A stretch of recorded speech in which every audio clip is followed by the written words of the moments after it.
네, 안녕하세요. 공부기적 제작자 학습과학 전문가 김성태입니다. 이번 시간에는 여러분들이 아주 잘 알고 있는 에빙하우스의 망각곡선에 대한 이야기를 해보도록 하겠습니다.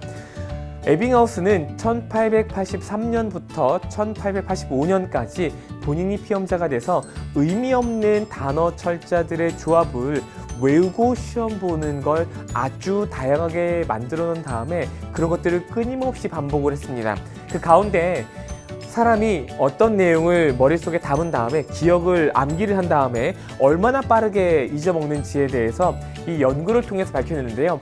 그 연구가 바로 지금 소개되고 있는 이 논문입니다. 물론 이 논문은 에빙하우스는 독일어로 논문을 썼습니다. 그래서 1913년에 어떤 학자가 그 논문을 번역을 해놨고 그런 내용들을 이제 독일어를 모르는 사람들도 자연스럽게 읽을 수 있게 되는데요.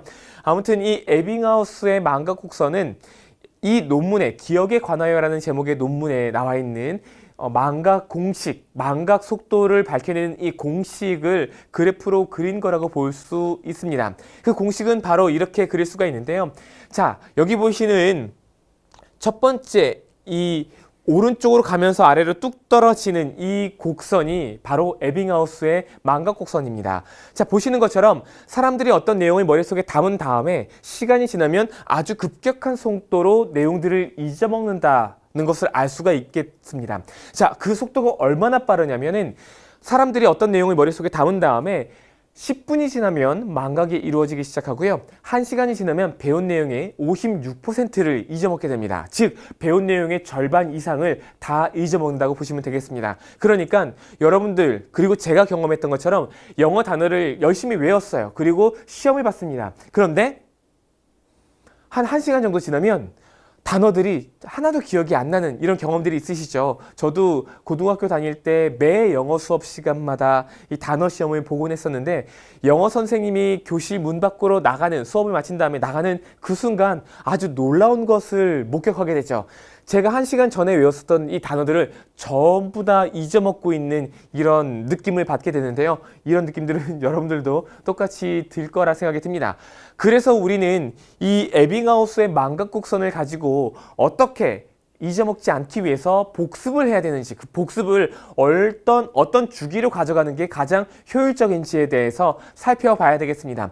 다행스럽게도 이미 많은 학자들이 에빙하우스의 망각곡선에 따라서 복습의 주기를, 최적화된 주기를 찾아냈는데요. 지금 보시는 것처럼 첫 번째 복습은 공부를 한 즉시 한번 이루어지게 되겠고요. 그 다음 복습은 적당한 간격을 두고 이렇게 1차, 2차, 3차, 4차 정도의 복습을 했을 때 이제 장기 기억으로 쭉 연결된다라고 보시면 되겠습니다. 물론 이 공부라는 게 하는 방법에 따라서 단 한 번 공부를 했음에도 불구하고 복습 없이 아주 많은 내용들을 기억할 수 있는 방법들도 존재합니다. 하지만 대부분의 여러분들이 하는 학습 방법을 쓴다면 대부분의 내용들은 공부를 하자마자 즉시 이 머릿속에서 잊어버리는 이런 경험들을 하게 되는데요. 그런 것들을 막기 위해서 우리는 반드시 복습을 해야 됩니다. 하지만 이 누적 복습이라고 하는 건 실제로 여러분들이 하기에는 굉장히 좀 어렵습니다. 까다롭습니다. 이유는 적절한 주기로 배웠던 내용들을 적어도 4차례 정도는 반복해서 복습을 해야 되는데